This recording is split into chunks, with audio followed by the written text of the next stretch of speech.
Olá, seja muito bem-vindo, seja muito bem-vinda a mais um vídeo do canal. Meu nome é Bruno Pasquini e hoje eu vou falar sobre medidas de centralidade, dispersão, estatísticas de ordem e elas vão nos levar até o boxplot. Esse vídeo é uma continuação do último vídeo que eu postei aqui no canal. Como assim? Você não ouviu? Você não está inscrito ainda no canal? Aproveita para se inscrever no canal aqui da comunidade DS.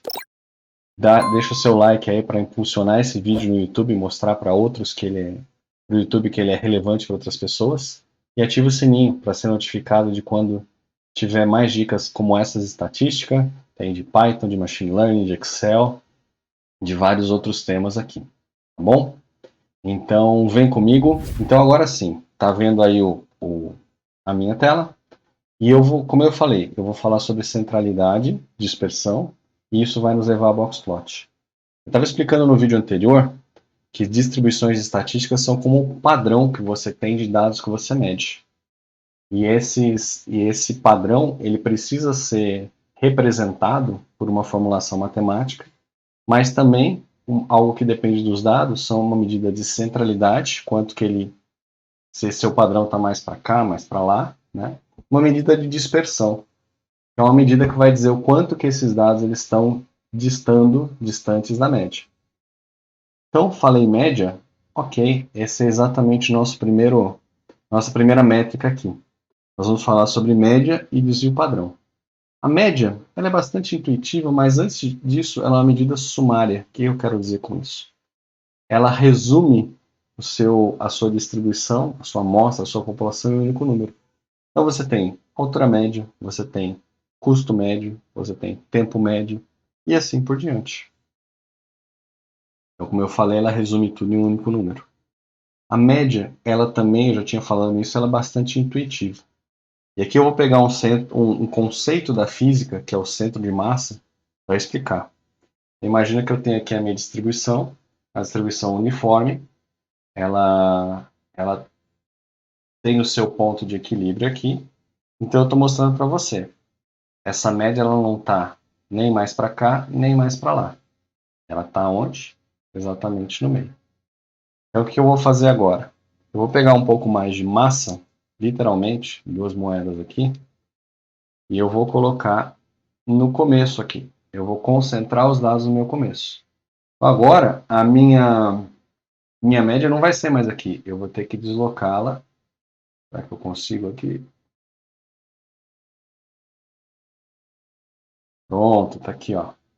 Então, agora o que acontece? A minha média que antes estava aqui, agora ela está um pouco menor.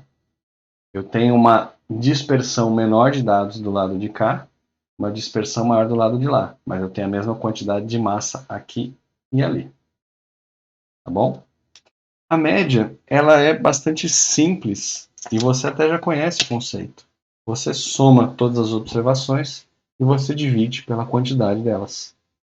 Matematicamente, tá aí a fórmula. Essa fórmula, a média é representada pela letra grega mi.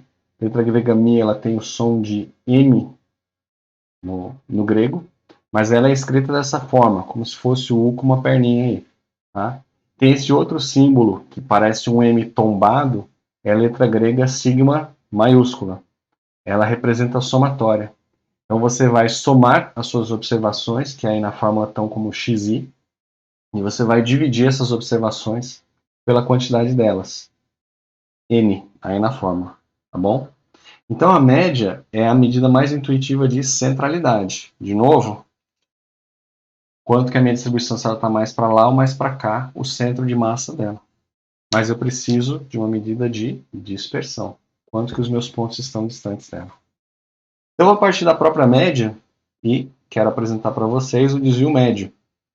Ele é útil porque qualquer medida de dispersão ela é útil porque eu posso ter duas distribuições com a mesma média. Eu tenho aquela distribuição que vocês já viram, vou equilibrar aqui. Eu tenho uma outra distribuição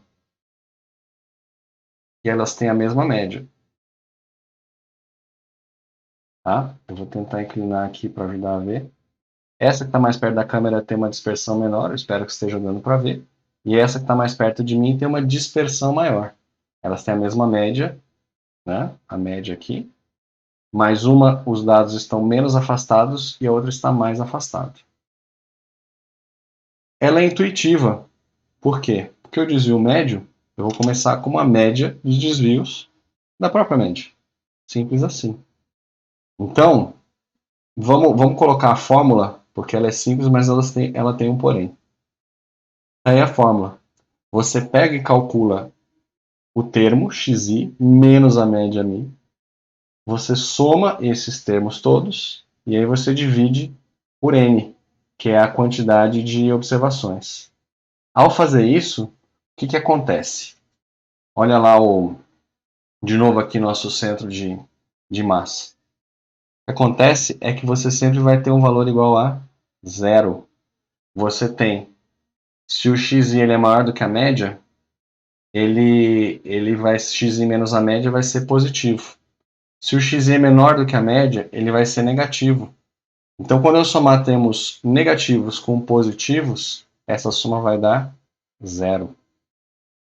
Então, por mais que seja uma medida útil e intuitiva, desse jeito que ele está, ele vai sempre somar zero, até pelo conceito, a ideia de ser o centro de massa, a média. O que a gente faz? A gente tem algumas alternativas.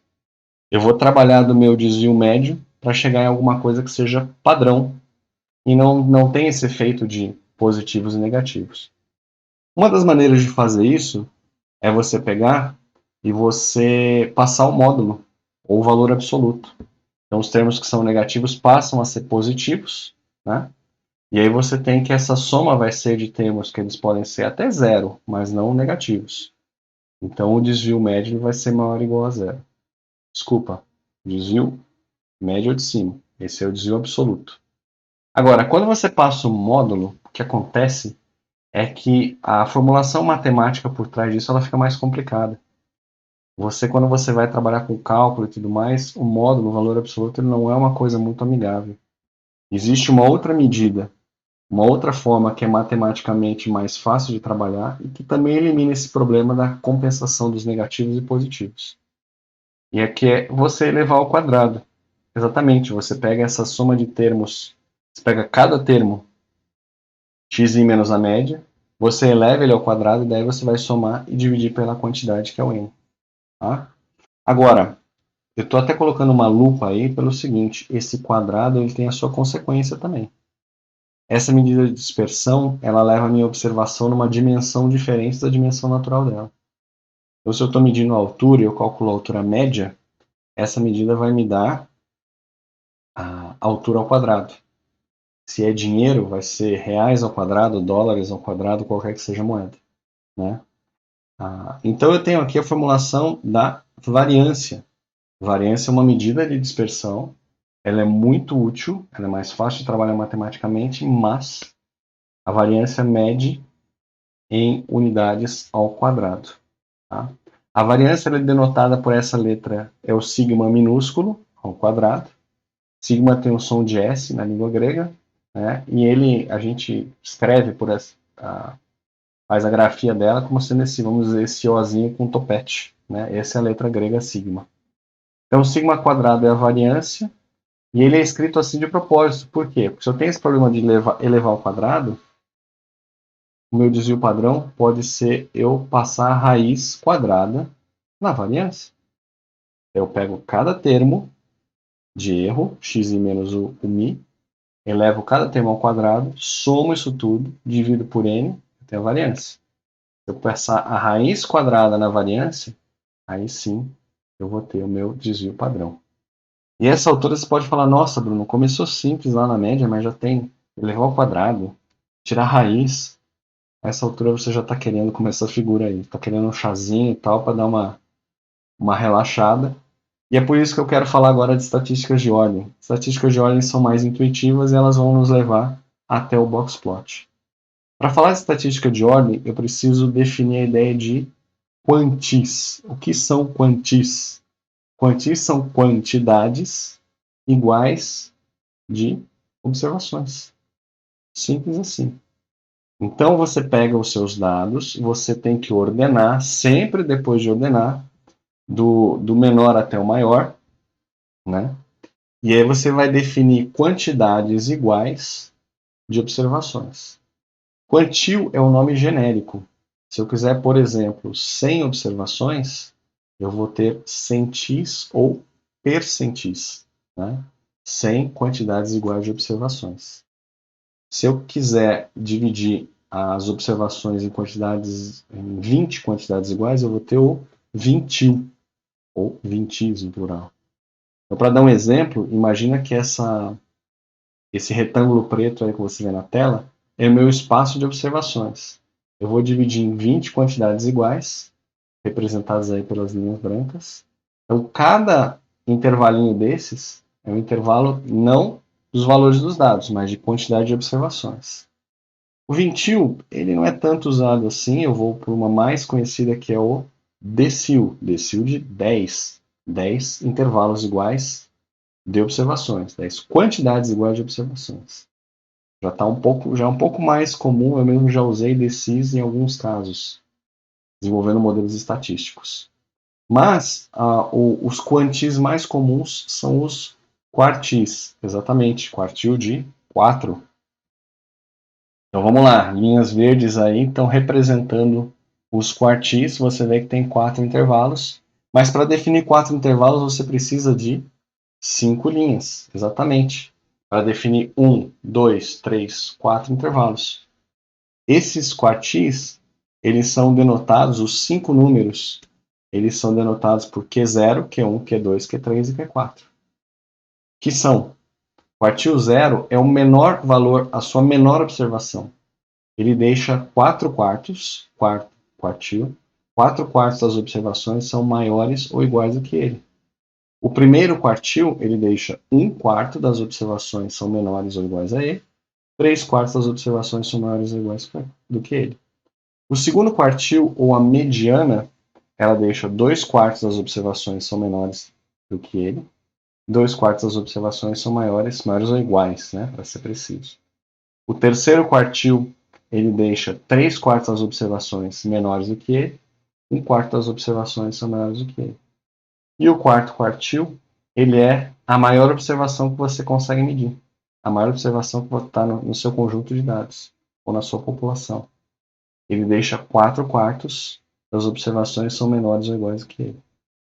Então, perceba que os quartis eles servem para dividir em 4 quantidades iguais de observações.